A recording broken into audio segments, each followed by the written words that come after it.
Assalamu alaikum dear students and dear viewers.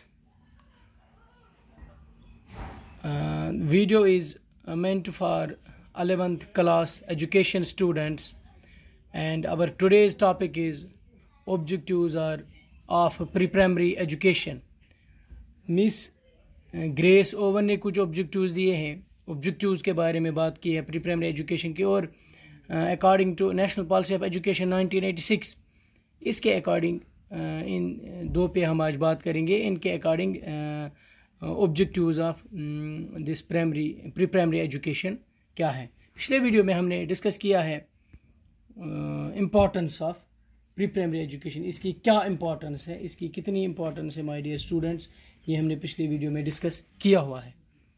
तो पहले हम मिस ग्रेस ओवन ने objectives of pre primary education पे बात की है, उन्होंने कुछ ऑब्जेक्टिव्स दिए हैं, उस पर हम बात करेंगे। तो number first is that is healthy external conditions, यानी जो प्री प्राइमरी एजुकेशन है या प्री स्कूलिंग है या नर्सरी एजुकेशन जिसको हम कहते हैं, प्राइमरी एजुकेशन से पहले जो बच्चे को मिलती है, इससे क्या मिलता है बच्चों को, ये प्रोवाइड करता है healthy external conditions for the children. For example conditions like light, sunshine, space, fresh air, free environment, ये चीज़ें बच्चे को प्रोवाइड होती है, जिससे एक बच्चे को हेल्दी एक्सटर्नल कंडीशंस मिलती हैं my dear students. Number second is healthy, happy and regular life. Dear students, to organize a healthy, happy and regular life for the children as well as continuous medical supervision, ये चीज़ें organise करता है, होती हैं pre primary education में, यानी उसको medical checkup मिलता है, उसको फ्री इन्वायरमेंट वहाँ पे मिलता है, वो हैप्पीली रहता है, और उसकी जो फिज़िकल डेवलपमेंट होती है, हेल्दी रहता है एक बच्चा। जो बच्चे गरीब ख़ानदानों से आते हैं, गरीब घरों से आते हैं, उनको प्रॉपरली केयर वहाँ पे नहीं मिलता है, तो यहाँ पे जब pre primary education, pre primary schooling जो है, यहाँ पे उनको एक हेल्दी, हैप्पी और रेगुलर लाइफ गुजारने का मौका मिलता है, यानी उनको कंप्लीट मेडिकल सुपरविजन भी यहाँ पे प्रोवाइड होता है। Number third is wholesome personality habits. Dear students, the pre-primary education assists each child to form himself wholesome personal habits. Number fourth is development of imagination, interests and skills. Dear students, यहाँ पे बच्चे को अपने आप को express करने का मौका मिलता है, तो उसको अपॉर्चुनिटी मिलती है for the exercise of imagination, for the development of many interests, for the development of skills of various kind, उसके skills develop होते हैं, उसकी thinking and reasoning ये जो power होता है ये develop होता है, ये imagination जो है वो develop होती है, उसमें various kinds of skills develop होते हैं बच्चों को dear students, जब हम प्री प्राइमरी एजुकेशन की बात करते हैं। Number fifth is experience of community life. तो यहाँ पे बच्चा क्या होता है, जब प्री प्राइमरी स्कूल में बच्चा होता है, तो यहाँ पे वो सिमिलर एज के बच्चे के साथ भी एक दूसरे के साथ वो खेलते हैं, पढ़ते हैं। इसी तरह जब कुछ बच्चे ऐसे होते हैं जिनकी एज डिफरेंट होती है एक दूसरे के साथ, कुछ बच्चे गरीब घरों से होते हैं, कुछ बच्चे अमीर घरों से होते हैं, तो वो टुगेदर यानी एक साथ काम करते हैं, पढ़ते हैं, खेलते हैं, काम करते हैं विथ वन अनदर। तो इससे क्या मिलता है, उनमें एक कम्युनिटी लाइफ की एक्सपीरियंस होती है उनको कि कम्युनिटी लाइफ क्या है, ये चीज़ें वो सीखते हैं। Number next is unity with home. Dear students, इससे प्री प्राइमरी एजुकेशन से क्या होता है, to they achieve unity with home life, unity achieve करते हैं बच्चे माय डियर स्टूडेंट्स। ये थे कुछ objectives given by miss Grace oven.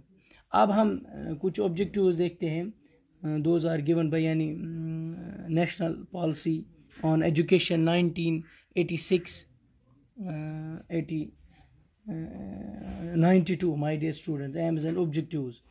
तो number first is that is all round development, means physical development बच्चे की होती है, मोटर डेवलपमेंट बच्चे की होती है, इंटेलेक्चुअल डेवलपमेंट बच्चे की होती है, इमोशनल डेवलपमेंट बच्चे की होती है, सोशल डेवलपमेंट बच्चे की होती है, मॉरल डेवलपमेंट बच्चे की होती है, एस्थेटिक डेवलपमेंट बच्चे की होती है, यानी उसकी मेंटालिटी डेवलप होती है, उसका मेंटल ग्रोथ होता है, उसको वो ये सीखता है कि अपने इमोशंस पे कैसे कंट्रोल करना है, ये चीज़ें लर्न करता है बच्चा।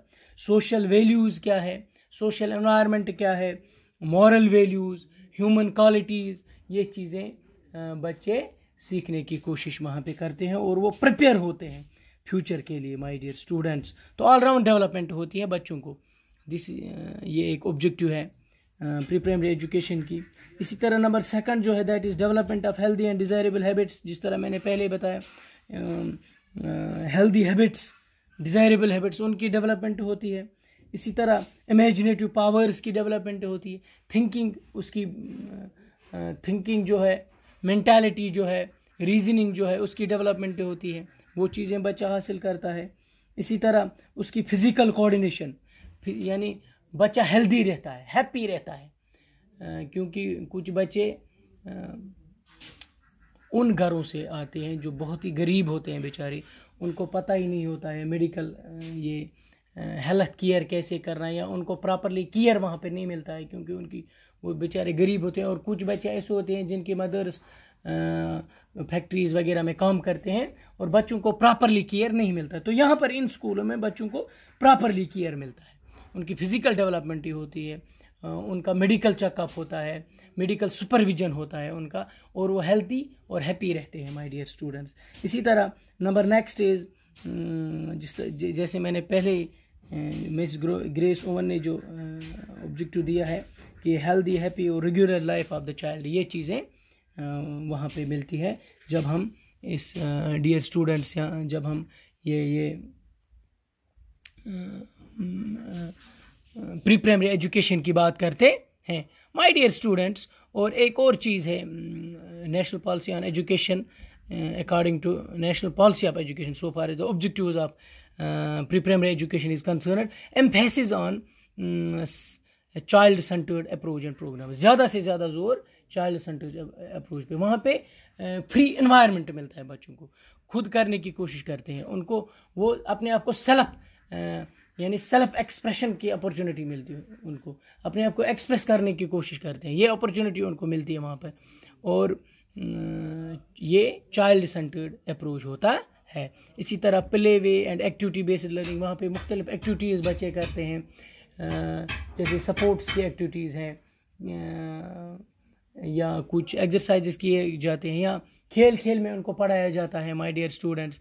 इसी तरह number next point is that is preparation of future education, और वहाँ पे उनको एक प्रिपरेशन मिलती है फॉर फ्यूचर एजुकेशन के लिए। जब तक वो प्राइमरी एजुकेशन में या प्राइमरी स्कूल में एडमिशन करते हैं तब तक वो तीस कालस बच असल पे तैयार गुमत, वो उसको एक बड़ तैयार गुमत, उसको पता लगता है कि स्कूलिंग क्या है वगैरह, तो वो प्रिपेयर होता है फॉर फ्यूचर एजुकेशन के लिए। इसी तरह integration of early childhood care, जिस तरह मैंने अभी बताया, कुछ बच्चे गरीब ख़ानदानों से होते हैं, कुछ ऐसे एनवायरनमेंट से आते हैं जिनको प्रॉपरली केयर घरों में नहीं मिलता है, तो यहाँ पर प्रॉपरली केयर उनको दिया जाता है, प्रॉपरली केयर उनको मिलता है। इसी तरह number next is strengthening school health programme. Dear students, ये थे कुछ aims and objectives given by miss Grace Owen and national policy on education 1986। मुझे उम्मीद है आपने ये समझ लिया होगा, आप किताबों से भी पढ़ सकते हो, और अगर कहीं पे कोई कन्फ्यूजन हो तो नीचे कमेंट कीजिएगा, मैं कन्फ्यूजन को दूर करने की कोशिश करूँगा। Thanks very